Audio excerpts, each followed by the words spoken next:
months of snow, right up until the end of May, pretty well. June, July, August, and you're back into September for more snow again. So that's the effects of global warming, apparently.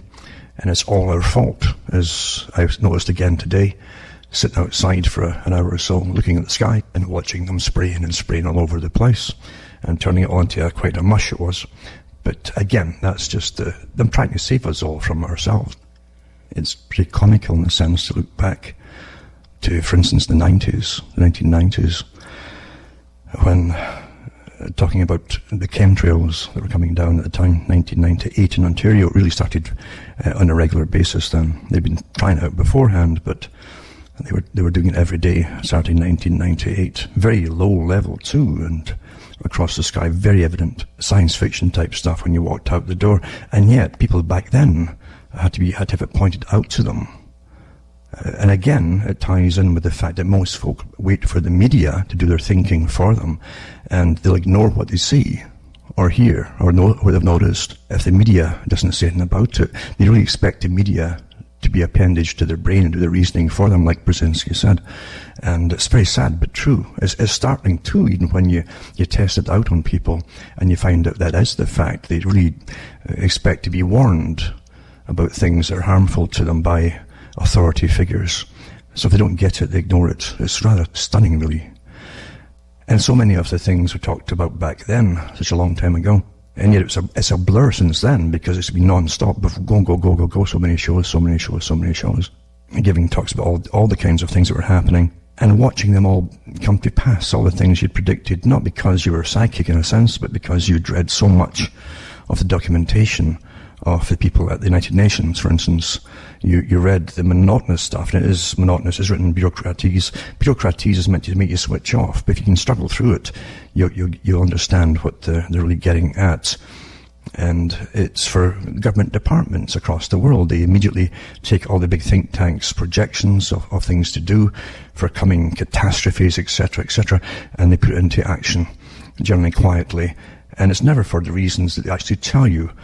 Again, you have to go back to the early writings of many of the people in this big remaking program, remaking of the planet and everything in it and everybody in it, going way back into the true socialistic systems of the 19th century into the 20th century, where they were rather blatant about it. It's very blatant, in fact, about wanting to create that, or create the perfect beings for the planet. And the old people, according to eugenics, must die off, and like Darwinian types of obsolescence for old type of humans. They should have the evolved type would have to go on into a future, and of course evolution would eventually be brought about by scientific findings for those who were in charge of it all.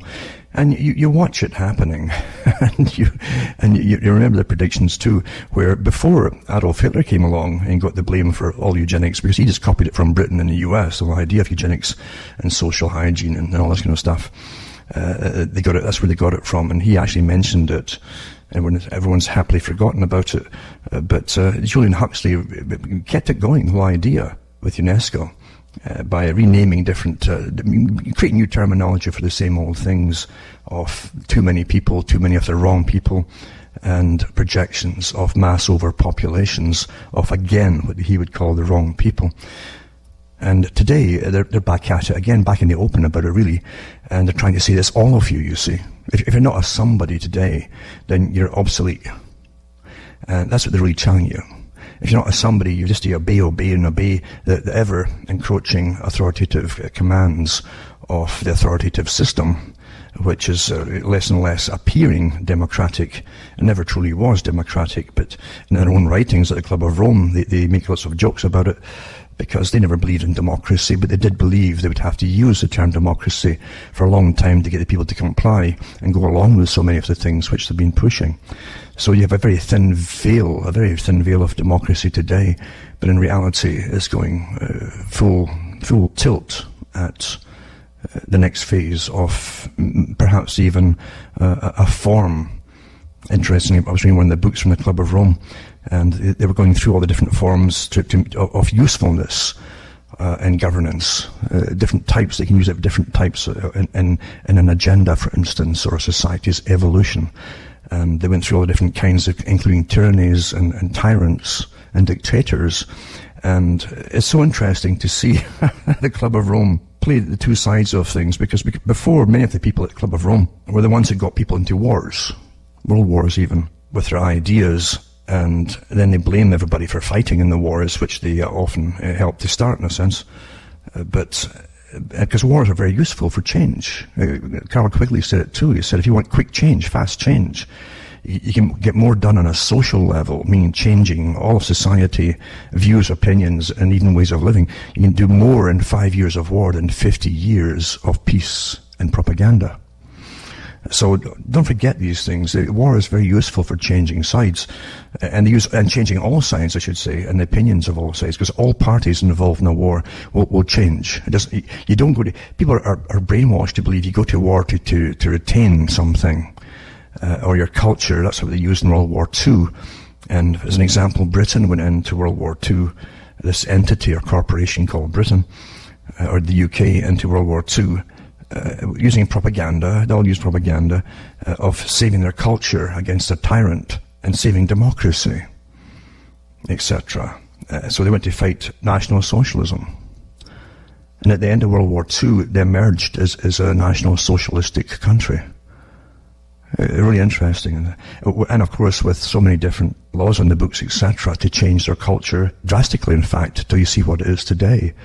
It's constantly changing. You can't even say it's a fixed culture at all anymore. There's hardly a remnant of the old system there. You've got to understand what gives you culture and what keeps you together as a society, rightly or wrongly.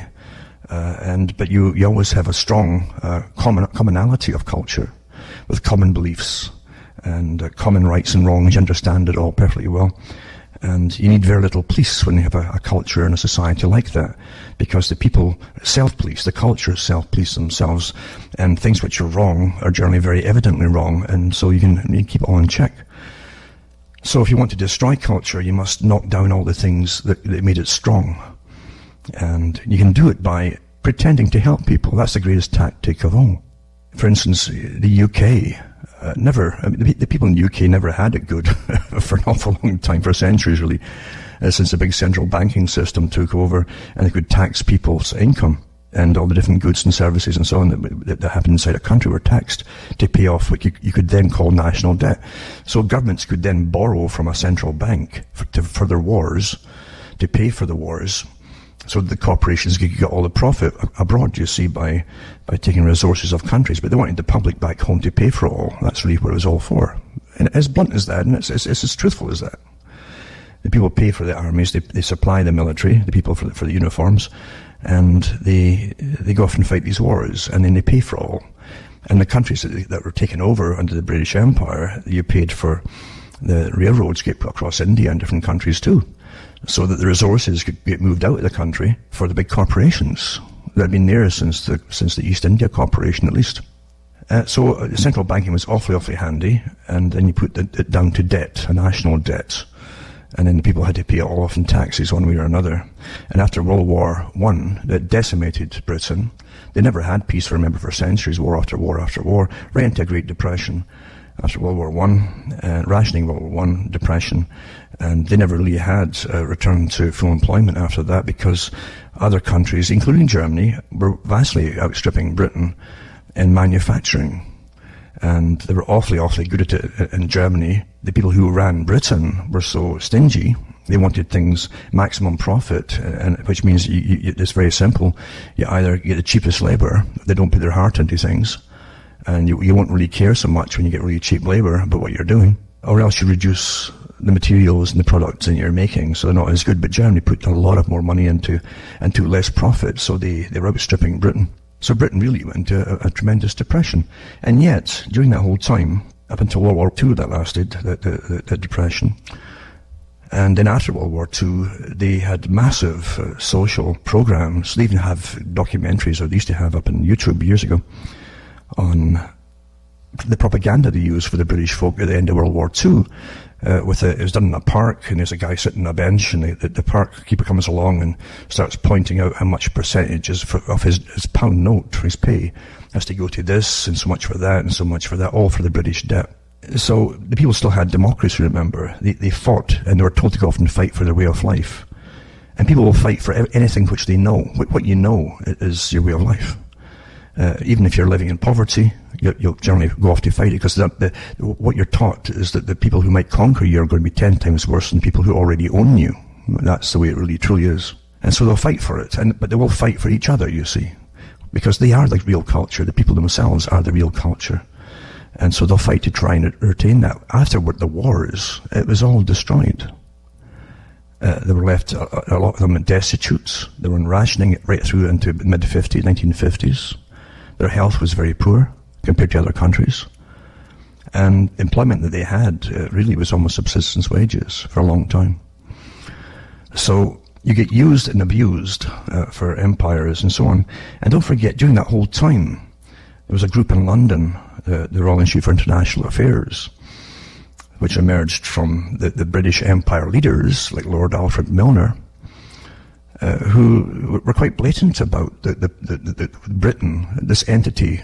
They had a different idea of the Corporation of Britain, which they ruled over, and the Empire, as well, the British Empire, than people who lived in them. The people, the ordinary folk, a completely different notion of what it was.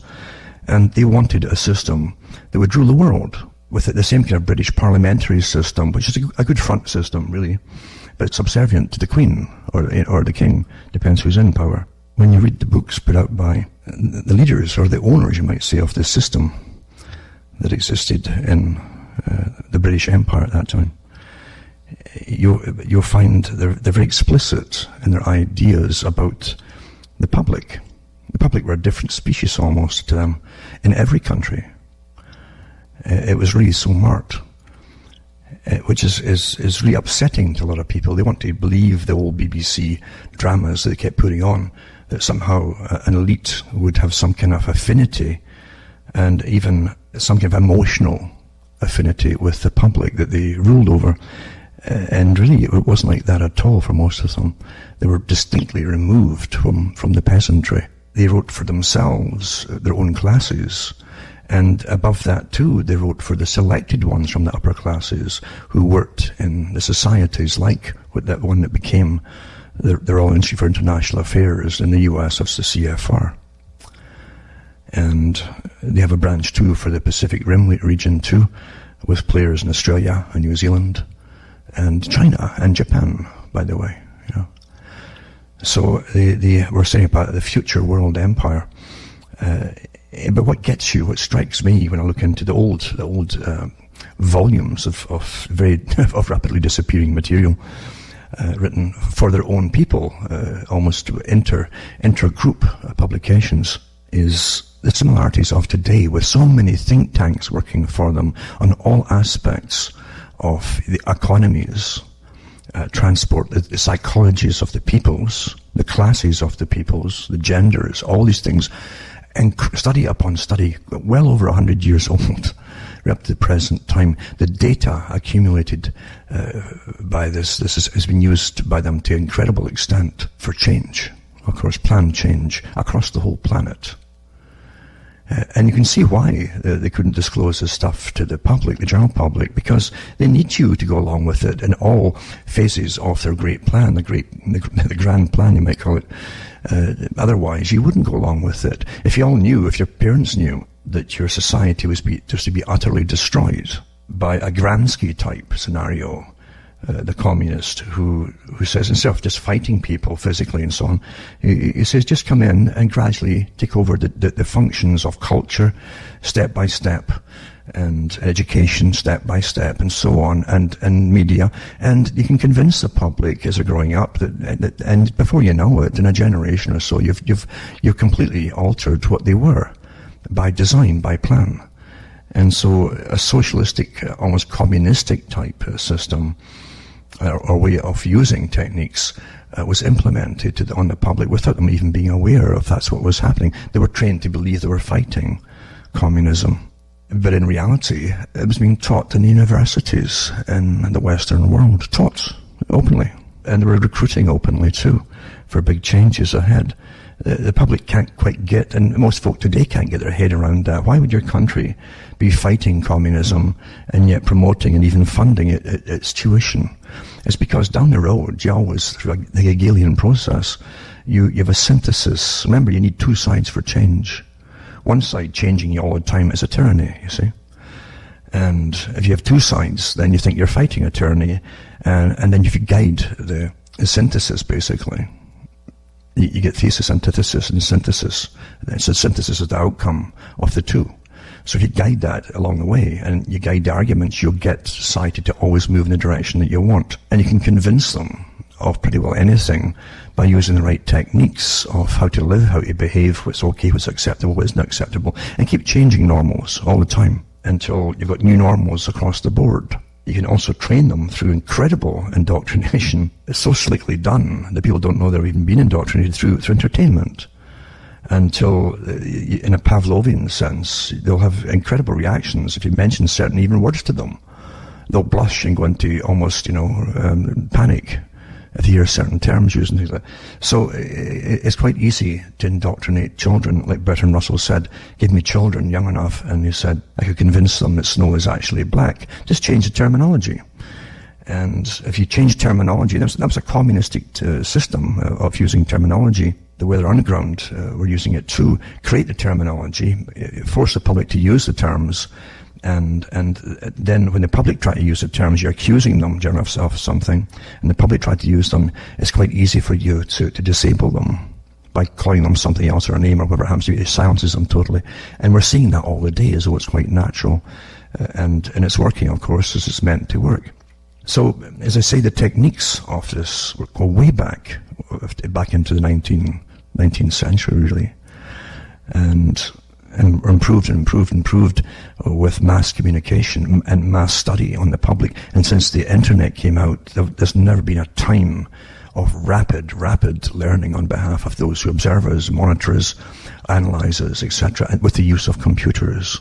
And they don't have to even use as much time on the public. With algorithms, they're rather perfect today. They can actually suss out different people's communications and categorize you all in real time very quickly, boom, boom, boom, any pigeonholes. And that's what governments are all using across the board. And it won't get better. It won't get better at all, because they're using algorithms now, and lots of scientific papers out where eventually computers, the computerized system, and artificial intelligence will be running your lives and making the decisions, not just on your behalf, but for you, whether you like it or not, in a very authoritative fashion. And it'll be harder, you see, if you've been targeted because of your social credit system being not up to par, or you've got opinions that a tyrannical government doesn't like. Then you're going to have a hard time of it. You'll have no humans to contact to complain about something. They'll just say, well, it's all done by computer because it's out of our hands. It's perfect, isn't it? Who are you going to complain to? It's quite amazing to me, because if you can't have opinions, and you don't have to be violent with your opinions, you just have to have opinions. You don't have a free society. In a free society, you've got all kinds of opinions. People will get upset, and you'll get upset yourself at times. But that's what freedom is. If you're forced into a singular technique under the guise of keeping the peace, or whatever it happens to be, you're in a Soviet-type system, because they were imprisoning people under psychiatric terms for years. There's books out on it. They called it, you were inflexible. You were socially inflexible in your opinions, and that was a mental illness, you see. And you couldn't complain about the system of communism, because it was obviously the most perfect utopia in the world, as it was taught to everybody, you see. You must be mad if you didn't like it. We're seeing the same techniques used across the world now. And China is using it to a really good effect with the social credit system. There's some good publications out on it now in good detail on how it's used on the people. And really, a few literally have broken one of the taboos there. They're not crimes, they're taboos, but because they're taboos, like a thought of something, or not quite up there, or worshipping the party's stance on whatever it happens to be, you'll get blacklisted, and you can't even travel in. You can't even go through doors in a library or in all areas, banned from them all automatically. And that's coming, of course, to the West too, for those who haven't picked up on it. It's so interesting, as I've said before, of the warnings we had back in the 80s and the 90s of what was to come when people could put out good scientific projections from good sources on the dangers of all of this coming computerization and data collection and so on.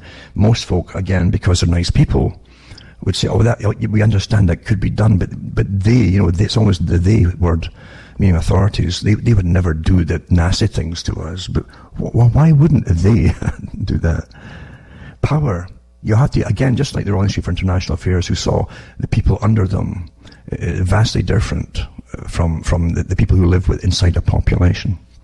We really had affinity with each other. They had no affinity, that class. They really didn't have any affinity with anything below them.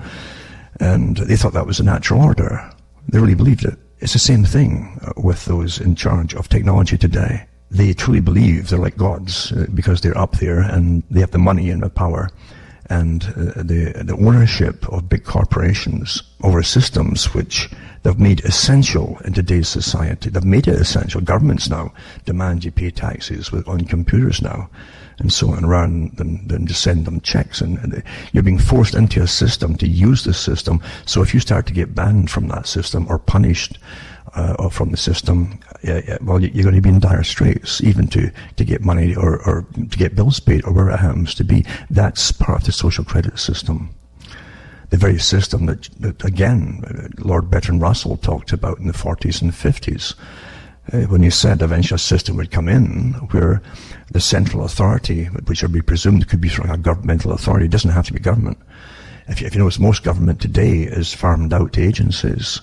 And if they put out a credit system, like a moneyed system, a credit system for everyone in the future, getting away from the so-called free enterprise system, which is never free, and it's only enterprising for a few. In reality, if they put out a rationing system down the road, which they want to do, by the way, after the next crash, and it's not surmising on my part, it's from publications from many of the big think tanks on this, they want to do this. It's always been their goal. Russell said, it'll arrive into your bank accounts one day and you can't save them up. So you have to use these credits, it'll be the same every month. And if you've been bad, and I mean bad by being antisocial, meaning you haven't conformed to whatever opinion or whatever it happens to be for that week or month, then they'll ban you from using it or withdrawing from it. And at the end of the month, by the way, even if you are supposedly good in quotation marks, you can't save any of it up. You've got to use it on the month, or it starts in the same amount of money or credits every month. When you read the books by Bertrand Russell, remembering that he belonged to a lot of global think tanks in his day, which implemented policies for the future, talking about a universal credit system issued by the government, and then you see the implementation of testing systems across the world now of universal basic income models by the government. You realize that the present was planned about 70 years ago in many different areas, not just in that one. This is all old planning that you're seeing come into play now as we wait for the next big crash. Crashes are planned and they're consented to by those in charge of it all. Money's backed by nothing. If they wanted to go on for another 100 years this way, they would just make, well, in 100 years you'd be earning a few $1 million a year each. But you'll be living in a system where it'll be quite a few $1,000s for a cup of coffee, etc. As they inflate the currency, make it worth less and less and less. But we've already lost over 40% of the value of the dollar purchasing power since 2007 and 8, when the last crash came. That was what they called an adjustment. So now you need almost, $1.50 to get the same amount of money, basically. It's the same amount of purchasing power and buying things, the same items. And it's quite evident to everybody, you almost need $2 now for every one that you used to have, especially in foods and areas like that. And that was agreed upon. And I even read articles on the air at the time, back then, from the newspapers that were, when they used to have journalists that were assigned to parliaments and that published the stuff they were talking about. But they said that was the plan. They'd inflate the currency. They gave the okay, in fact, almost an order to all energy. Now, food is an energy for folks, don't forget it. And electricity and all kinds of heating, all to go up in price. Because that's the big global agenda, to start restricting our use of energy. Because the whole point of the global warming nonsense and so on, all this stuff, is right in your face today from the big think tanks, rather openly. There's too many of you. You're the problem. And global warming and climate change and sustainability is what they use under pretense of taking control of everything and society and your life and even marriage or offspring or having offspring or the right to have offspring all into the hands of authorities. They're quite blatant about it. I'm not making this up. This is not conspiracy stuff. I don't talk about conspiracy stuff. I use the facts that come out from the newspapers and from the think tanks and their magazines and their own publications from universities, etc., etc., etc. There's nothing to guess here. People who want to believe that you're being taken care of in this almost maternalistic system somehow, you forget it. It's not paternalistic or maternalistic. It's authoritative now, and it's ready to go with the next crash. It's ready to go and show you that you can't go on like this. They keep telling you that, again, in this last week, all the publications are going the same stories about overpopulation and statistics on the population expected growth from different countries. Africa, they say, is going to be terrible, etc., etc. Meanwhile, they still say, like they've said every year for the last 20, 30 years, the population in the West is declining. So we're being good and having less children, but because of it, they say you've got to bring more people in to take care of the elderly. That's the excuse they give you, as the whole world is being turned upside down and moved around and so on. But again, they want you to eat insects now. Again, they revived that whole thing and get you off high-protein diets under the guise that we just can't go on with the farming the way it is.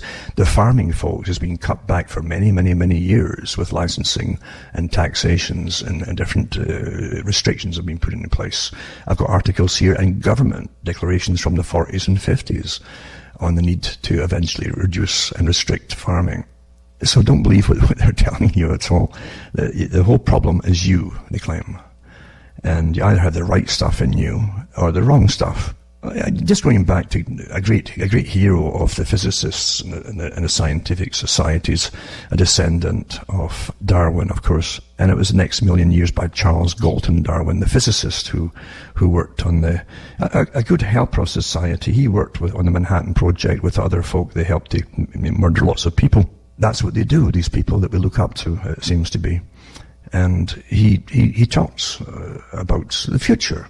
Remember, this is the 1950s. He was pushing all this stuff. And eugenics, in a time, as I say, where folk were reeling from the whole philosophy of National Socialism of Germany at the time, which Hitler had copied from the Cold Spring Harbor project in the States, Rockefeller, and the ones in Britain, the Darwin Institute and so on.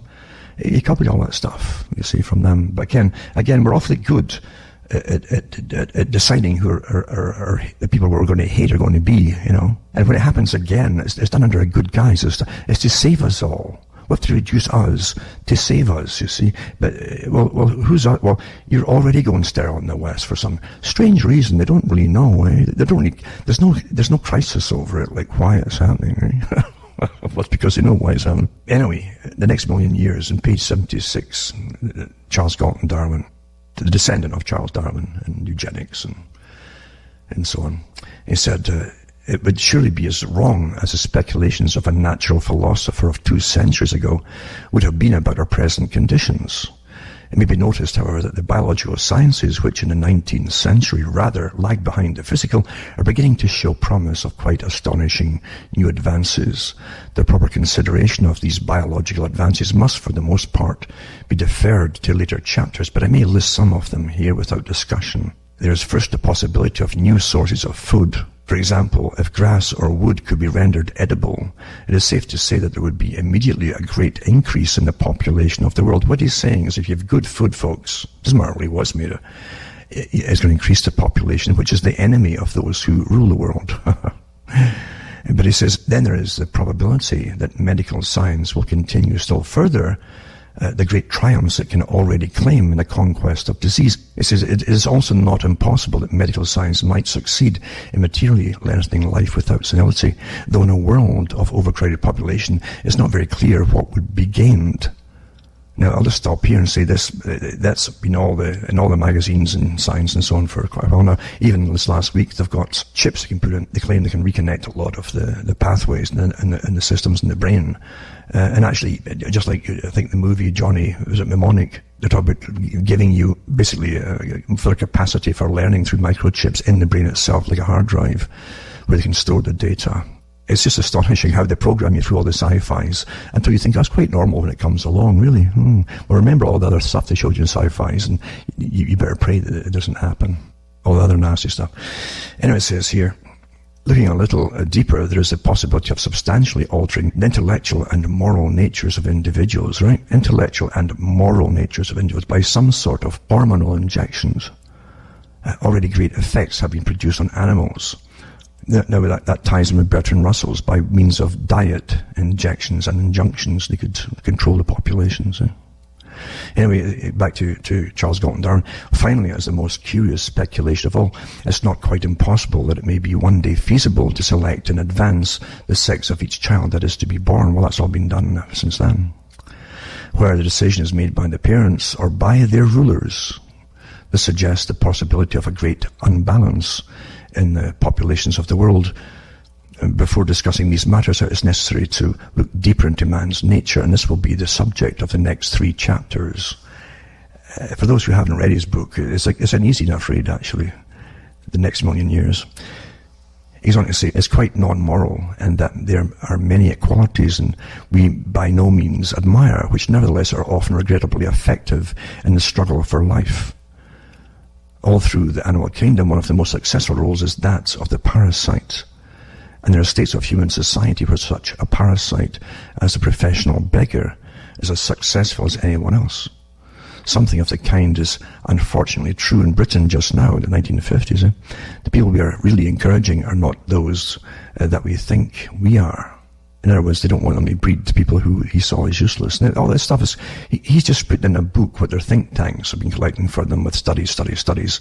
And you spend your whole life just studying one area of all of this, for instance. It says, next million years, in page 93, it says, for a great many of the people who get good promotion are contributing less than their share to the next generation. At present, the most efficient way for a man to survive in Britain is to be almost half-witted, completely irresponsible, and spending a lot of time in prison, where his health is far better looked after than outside. On coming out with restored health, he is ready to beget many further children quite promiscuously, and these problem children are then beautifully cared for by the various charitable societies and agencies until such time as they have grown old enough to carry on the good work for themselves, meaning crime and so on.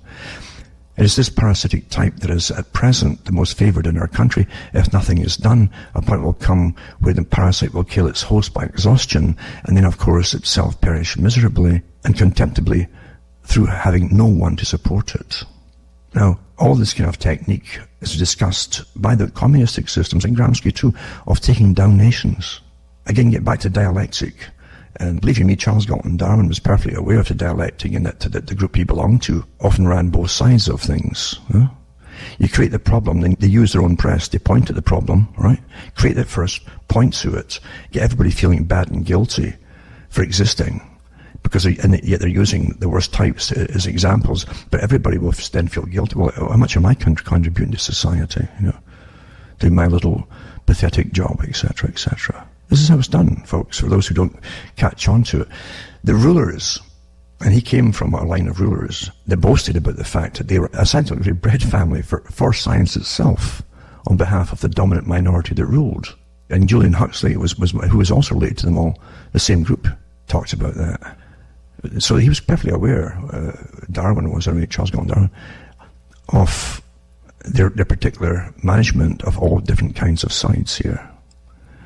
And he's saying the same things as Lord Bertrand Russell, the great Lord Bertrand Russell, who kept using the same kind of examples, but then pointing to the rest of society as just useful, not even the ones who are working on lowly jobs, as almost obsolete types altogether. You'll find the same thing in George Bernard Shaw, in Man and Superman, in his writings about the socialist system that he was all part of, where they would, just like the communists did, slaughter millions of what they would call useless eaters. And he said that you'd have to be adaptable for a new scientific age, And a man would have to be able to literally fix and understand vehicles like motor cars and stuff like that, and other things too, and adapt. Those who couldn't adapt should be extinct, because that's a Darwinian principle of evolution, they claim, and eugenics. So we're living through it, folks. Now, the people who write this stuff and work and meet in the big global meetings about it, they're not having a hobby club when they get together and discuss these things. They're dead serious, and they draft up different documentations. They've got whole bureaucracies that draft things up for them.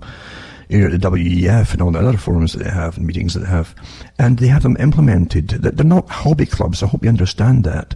When you read this stuff, stop saying, oh, they'll never do it. They always do what they say they're going to do. They always do. And if they have to find ways of terrifying you to comply, like sustainability or global warming, and it's all your fault, then they'll do it, and they use it. And they have no problem with that. The Club of Rome said that would fit the bill for this particular agenda. The same Club of Rome that doesn't believe in democracy, they believe, and one of the last books I read from them, in the right to even use dictators in the coming struggles and chaos that's planned, basically. I hope you know, this is not scaremongering. This is the stuff that they've been publishing. Read them. It's just fascinating. And no one's criticizing them, you'll notice, for coming out with all these incredible, to your mind, projections of things that must be done. And don't forget, even Gorbachev was a member on the Club of Rome's body. I think he still is. He was the president of the Soviet Union at one time, the head of it. Back to Charles Galton Darwin. I wasn't going to even touch him tonight, but since I just hit on it, different classes of people into parasitical classes. Well, what happens when you become disabled? Through work too, you're now a parasite as far as you're concerned. Remember, the United Nations said as well that a good citizen, as they defined it, was someone who's a good producer and consumer. But not just one or the other. You have to be both. What happens when you're retired? Well, you're now a problem. You're a burden. It's like your bank balance, folks. If you put money into savings deposits in a bank, the bank lists you your deposit as a liability, not an asset. It's a liability. If ever a crash comes, you're a liability. You lose it all anyway, and they'll claim it from you. But regardless, it goes on and on. Each topic, of course, into so many different branches. But tonight I just wanted to just mention the fact that years and years ago, like 20 odd years, and back in even longer than that, and to the early 90s, the different topics that we're discussing were getting laughed at by the public, who won't believe anything until an authority figure tells them. And they've been trained who the authority figures are. In every country, they have mainstream ones, main ones for the news. They might be grown up with, and out they come, and they just read what's been scripted for them, but you'll believe it, and you'll parrot it, and you'll do what you're told. But if anyone else tells you years and years in advance and shows you all the proof, most folks simply just turn away. They don't believe it. Even if it's from the sources themselves, or from the government, they don't want to read it, they won't read it. So you can't go out and expect everyone to understand, or care for that matter. That's the true nature of humanity. They know it precisely. It's only a small minority who ever have that spark in them to inquire and to find out and dig into what's going on. The rest of the public are under a form of hypnosis most of the time, between fact and fiction, especially today. They're so overloaded with fiction, blended with the things that are happening, so it's all mushed together, that whatever happens, it's all predictive programming for the next step to them, and they accept it even more easily. It says here, the next million years prevail, in page 114, Charles Galton Darwin, over the operations of pure chance. Thus a creed may have the rudiment of the quality possessed by the genes of mankind, of being able to produce a permanent effect on humanity. If the history of the future is not regarded as the automatic unfolding of a sequence of uncontrollable events, and few of us would accept this inevitability, then anyone who has decided what measures are desirable for the permanent betterment of his fellows will naturally have to consider what is the best method of carrying his policy through. Now think about what he's saying there, of who's deciding what's better for you, right? It says, and will naturally have to consider what is the best method of carrying his policy through. There are three levels at which he might work. The first and weakest is by direct conscious political action. His policy is likely to die with him, and so to be ineffective. The second is by the creation of a creed, since this has the prospect of lasting for quite a number of generations. By creed, it's almost like a religion in a sense you can create. Now, sustainability and biodiversity, all this kind of thing, that's a creed. It was designed to be a creed. and promoted as a religion. Gorbachev himself said that. He said we have to create a form of world religion based on the environment and greening and so on, he said. He said, a form of earth worship. Well, look at all the well-funded and trained NGO leaders with all their followers out there who've all been brainwashed at school for their purpose. They don't know that. They think they've come to conclusions by themselves, by the particular selected videos and so on that have been shown through classrooms year after year and so on. Armies of them have been created. So getting back to this article from the 1950s, from a book written by Charles Galton Darwin, it says, his policies, it says the first and weakest is by direct conscious political action. His policy is likely to die with him, and so to be ineffective. The second is by the creation of a creed, since this has the prospect of lasting for quite a number of generations, so that there is some prospect of really changing the world. So he's ruled out politics because it's too changeable, you see. He's telling you a creed is above the political system, and that's what you're seeing now. You don't vote for all these NGOs out there, do you? So a creed could last for quite a few generations. So it's religion, and here's the tenets of religion. You're all bad, there's too many of you, blah, blah. We have to save the environment, to save what's left of us, yada, yada, yada, yada. And sterilize us, all the wrong folk too. It says, so that there is some prospect of really changing the world a little with the creed. The third would be directly changing man's nature, working through the laws of biological heredity. And if this could be done for long enough, it would be really effective. But even if we knew all about man's genes, which we certainly do not, that was back then, a policy of this kind would be almost impossible to enforce, even for a short time. And since it would take many generations to carry it through, it would be almost certainly be dropped long before any perceptible effects were achieved. That is why creeds are so tremendously important for the future. A creed gives the best practical hope that a policy will endure well beyond the life of its author. And so it gives the best practical hope that man can have for really controlling his future fate. Now, you could add into that, they have certainly done an awful lot with the genes now. There's another article in the paper, again, from the Journal for American Medical Association, with a study done in Canada, I think it was. And I'll put them up to the links from them, where you can read for yourselves the studies about fluoride. Again, talking about this years and years ago, and folk would laugh at you. And yes, it does drop the IQ and cause many, many problems, especially, by the way, in the male. Now, just to end, the time's running out already, it's rather sad in a sense, but I only picked this to talk about the last minute. I was just going to touch on it. But it's too interesting. Charles Galton Darwin is rather blatant about the agenda, and he got away with it, and he was praised for it too by all the elite of the day. If you get the original book with the cover on the hardback, it's got all the praises from all the top people in the country at the time and in the world. By top, I mean powerful and wealthy, etc., etc., and those who had the right to implement all these different agendas. Well, in the 1950s, remember, this was written. I think what followed it.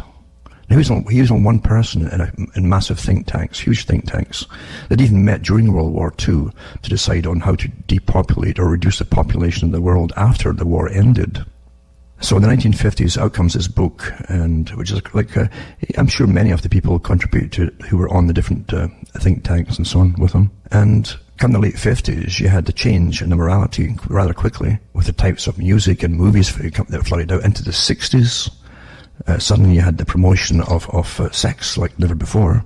And from that, you had the National Health Services immediately taking care of unwanted pregnancies. So sex without limits, really, to do it. And they actually printed books on it of the need to destroy the bonding process of man and woman, so that sex would be simply for gratification and release of the sexual urges, and without bonding. Bonding was to be destroyed. Well, look at what happened in the West, until hardly anybody can get on with anybody else for any length of time anyway now. Very effective warfare strategy.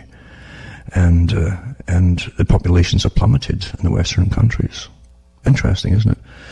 That the people like Galton Darwin and so on literally would target their own nation, and their own nations first. There's a big story behind all of that, naturally. But they tested it all out in their domestic populations before they'd apply it to the world. In fact, they haven't applied it to the whole world yet, really, not all of it. But that's interesting itself too. They're still using the population growth in Africa as a big fear thing for the West. Oh my God, that the whole world's too many folk in the world. Wait a minute here. If you're doing your best in your own backyard, why should you suffer for what's happening elsewhere? See, you've got a collective responsibility. That's what they're training you for. It doesn't matter what you do that's good. It's not enough. It'll never be enough. And they want your obedience across the world in the same global program. That's what it's about. Now, Charles Galton Darwin also, let's get off this for a minute or finish up with him, and he mentions the fact that those who guide the world have to retain all of their faculties and intellect. They must be wild men, because they're planning it all, implementing it all, and running the planet like the captain of a ship. That's how the analogy he uses. But he tells you that they'd have to dumb down and sterilize the general population who wouldn't have the intellect after certain techniques were used on them, and wouldn't have the IQ. That's all happened, people. This is a top scientist here talking, who's lauded across the world. He didn't do this because it's his hobby. He didn't write the book because it's a kind of an eccentric hobby that he's got or something. I hope you understand that.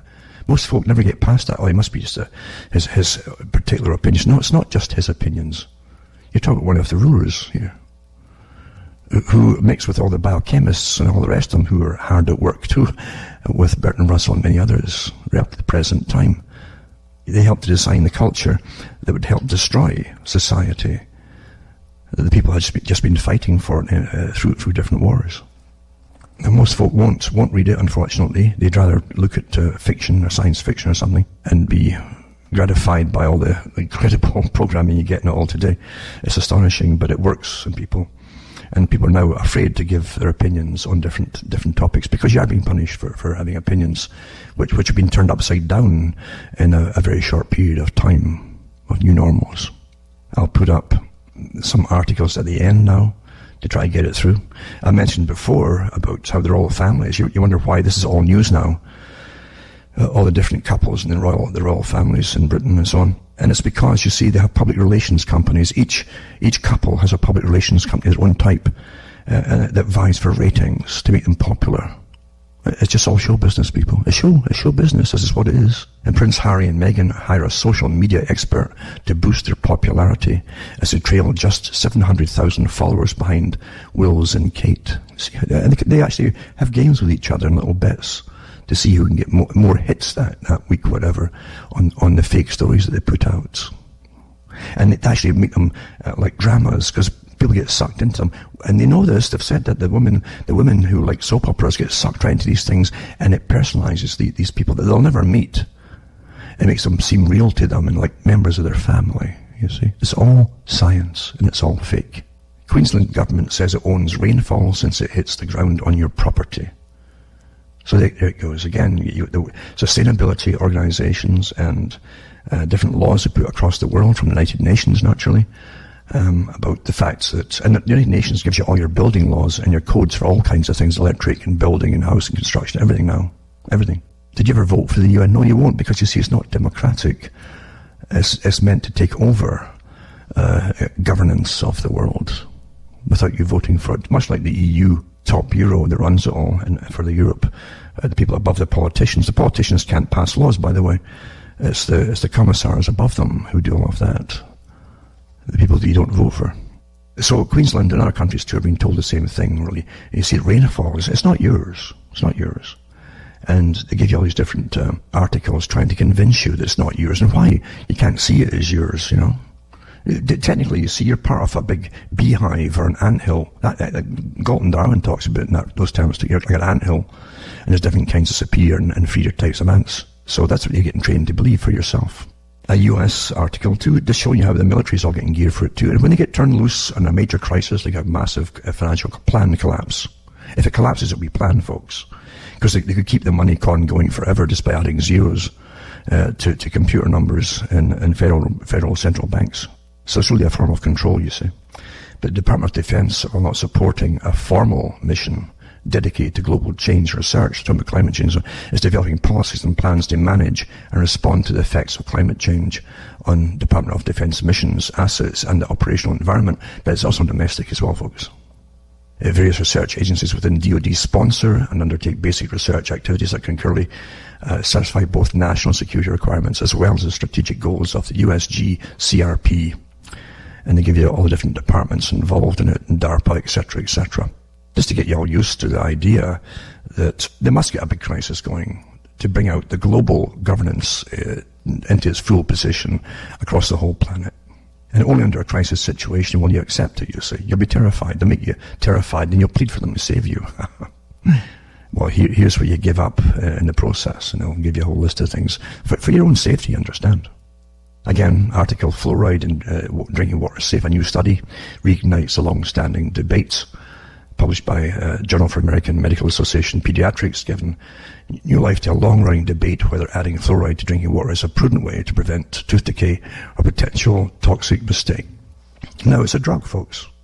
And it isn't the only one they're putting in your drinking water. Remember the articles from a few years ago, they want to put in lithium, which they give to bipolars, to steady it and make us more placid for a mood, you see, make us more happy. I was looking for a happy drug for you, make you happy. And compliant, naturally, is actually more important. But you can't be compliant unless you're happy. So make you happy first. Even when you shouldn't be, like Aldous Huxley mentioned. So I'll put these articles up. Most people, again, don't want to know these things. They've been taught to be egocentric and egocentronic to an extent, not to like that which is pleasing, but to turn away from anything which makes them upset. Oh, I don't want to hear about that. It's not nice. Well, neither is a train coming up behind you, or a vehicle for that matter. You should always know about it. That's common sense. Animals all have those instincts. They don't deny them, or they'd all be dead, as they eat each other, etc. And Britain faces a Big Brother surveillance society worse than George Orwell's 1984. Lip-reading cameras. So they're reading your lips. They've been doing it for quite a few years, actually. That will force people to talk with hands over mouths. Our latest attacks on privacy, government watchdog warns. The UK has more CCTV cameras per person than any other country on earth. Don't forget, that's they keep saying that's the home of democracy. So it says the Metropolitan Police Service is trialling facial recognition cameras in London, and software already exists which can identify people caught on camera by their gait, by their walking, and make out their words using lip-reading technology. It says people could be left cupping their hands over their mouths to try to keep conversations private. He warned that the tight legal framework which limits the government's use of covert surveillance doesn't apply to new technologies, yeah, sure, which can be deployed in public spaces, and called for better regulation. Actually, they have that stuff in China too. It's a rollout. Remember, China is the model state for the whole world to copy. They praised China, according to the United Nations, and other agencies. This is nothing new. It's not conspiracy theory. It's fact. All countries have admitted that at the United Nations, when they've gone there and for their talks, that China is a model state for the world to copy, to follow.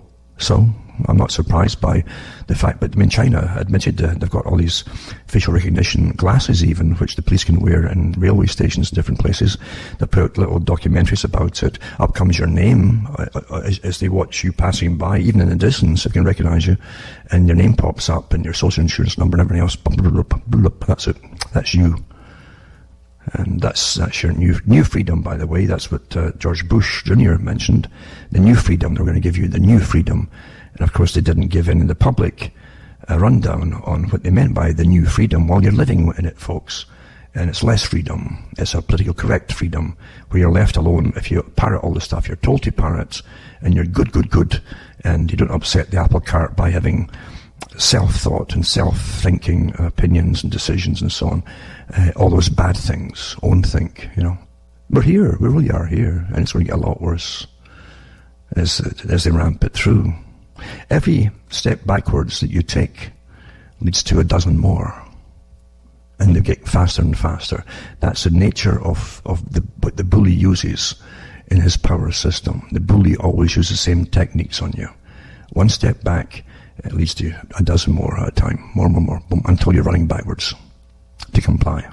To be independent people, you've got to stand up individually as an independent person, not as some kind of ant in an anthill like Galton Darwin talked about, Charles Galton Darwin. And remember too, if you cover your face, eventually police come up to you, because you're not supposed to hide your face according to the different anti-terrorist laws and so on. So cupping your hand might seem, what are you saying? We have the right to know everything that you're saying in public, you see. Do you understand where it all is already? George Orwell had his character Winston going around a little part in his tiny little apartment to try to hide from the cameras to write his diary. We're here. And folk are not afraid of it. Okay. We get with a whimper, not with a bang. Remember that one? I'll put up now. What else? You find that the Bank of England, Mark Carney, who was previously the Bank of Canada, they move them around the planet now, eh? Is the head of it. The Bank of England's head urges replacing the dollar with a Libra like reserve currency. So it's all coming along nicely because all the Federal Reserves of all countries, all the central banking systems are all linked together into one club. They're really one ownership in a sense, to be honest with you. If you really delve into it and do enough digging, you'll find that. And you must get a unified system across the planet to control the public. As I say, money is just a control system. And they can create very good front men tomorrow to lead you, to have you all follow them, say that they're geniuses, and apparently appear to be the owner of massive corporations with billions behind them. They can make them instantly today. It's quite easy to do, and they have done it quite a lot recently. But that's how it's done. For those who haven't caught on to it, you find that the trouble with Hong Kong, of course, they've got Australia's expecting a rush of Hong Kong millionaires to flood into Australia now to try and get out of the situations as China reasserts its authority over Hong Kong. I'm always interested when you see more and more exercises, domestic exercises for unrest at home. And they really started this again in the late 90s. Because they knew the war was going to step up and across the Middle East with 9/11 before 9/11 happened, folks. They even passed laws in Canada. It was an omnibus crime bill, which was really an anti-terrorist bill, before it did. But 9/11 happened, a couple of years before it. Everybody at the top knew what the big agenda was going to be, regardless of with having wars and who against whom, etc. They started having exercises at home as well, rather blatant ones, claiming it was for wars overseas. They were using mock attacks on some cities and so on. Anyway, there's an article here in North Carolina, special warfare exercises kept under the radar in North Carolina, known as Robin Sage Training. The unconventional warfare exercises are like live action role-playing in the extreme, with hostile engagement between special forces, students, volunteers, civilians and soldiers out of Fort Bragg. It begins August the 30th. So they include gunfire with blanks staged across 21 North Carolina counties. It says, and the Army is telling the public not to be alarmed at suspicious-looking activity. They even have, I know from previous exercise, they even have fake terrorists dressed as civilians going out amongst the public trying to stir up. It's quite something else, to get as realistic as possible. And it says heavily populated counties like Wake, Cumberland and Union counties are among training sites according to U.S. Army John F. Kennedy Special Warfare Center, Fort Bragg. The students will match wits with more seasoned soldiers who will act as realistic opposing force and guerrilla freedom fighters, officials said in a release. Every country does these now, these special things. In fact, some of our in the Europe, you find that they've used different European troops across places like Scotland and some places in the past years. So they'll use them when the time is right, you see. And unfortunately, I've rushed through a few things. I had a whole bunch of things I wanted to talk about. I never get around to things I want to talk about, and it's kind of sad. But you must sometimes let your brain have its way, or let the spirit have its way as to where it's going to take you. But I tell people, for all the bad news, don't go into it if you can't handle bad news. Don't get angry. Don't get angry by people who are set out there to be leaders for you, whose sole job is to make you angry, or make you to react or do silly things and so on. This is the world in which we live, and the world is not you definitely have evil in the world, or as a force, there's no doubt about it. I have no problem recognizing that. And you have to accept that there are evil people who are often very respectable people in a system which praises money, wealth, and power. But you don't have to be part of them. But you can always be aware of things too. And hopefully, that means that's all you've had down through generations, is information passed on by a few for another bunch of the few to come for each generation to keep it alive. Otherwise, you've been conquered long ago, folks. I mean, completely. The agenda would have been accomplished completely long ago. But right now is completing a phase of it very quickly, and you have to be on hyper alert, I would say, because there's definitely a crash being planned about taking us down to the next step.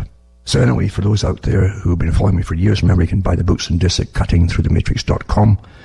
Make sure you list the sites that I have on the cuttingthroughthematrix.com site in case anything happens to any one of them, and hopefully you can continue to get my talks. And remember too, you can also donate to me, and you can see how to do it at cuttingthroughthematrix.com. different methods. From myself, Alan Watchman, to your Canada's good night. May your God...